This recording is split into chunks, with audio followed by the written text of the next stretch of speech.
Sa number 3, joint inspection kag water sampling sa sanitary landfill ang panawagan sa Bacolod LGU sa EMB. Ginakwestiyon sang Bacolod LGU ang resulta sang water testing sang Environmental Management Bureau Negros Island Region sa sanitary landfill sa syudad sa Barangay Felisa matapos nga may water contamination nga nakita sa malapit nga creek. Inibangod ginserbihan sang EMB sang notice of violation ng syudad sa amo nga rason. Hulyo 9 kag 20 ginpatigayon sang EMB ang testing. Ginsiling naman ni Bacolod City Administrator Attorney Mark Steven Mayo nga sang Agosto nagpatuman man ang syudad sang kaugalingon nga testing. Apang wala ini nagsanto sa resulta sang EMB-NIR. Sunod sa iya, ang ginapatihan nga exidan sa tubig nga nagwa sa resulta sang EMB ang wala nakitaan sa resulta sang water testing sang syudad.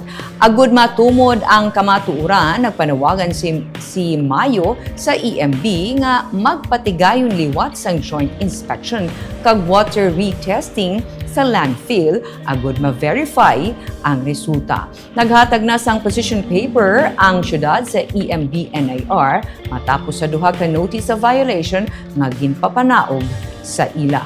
Sa karon ginapasabat man sang syudad ang daan nga garbage collector nga IPM Construction and Development may angot sa wala mahikot nga Environmental Compliance Certificate o kun ECC sang cell number 4 nga ila gin-construct.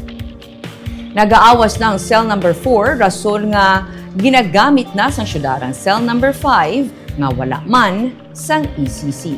Pagklaro ni Mayo, hindi pa makuhaan sang ECC sa ang cell number 5, bangod wala pa man sang ECC ang cell number 4.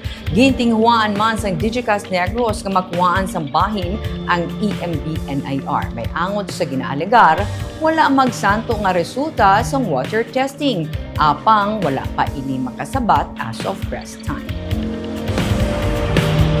And just to make it clear, we're not trying to dispute the results no sang test ng EMB because it is part of their mandate.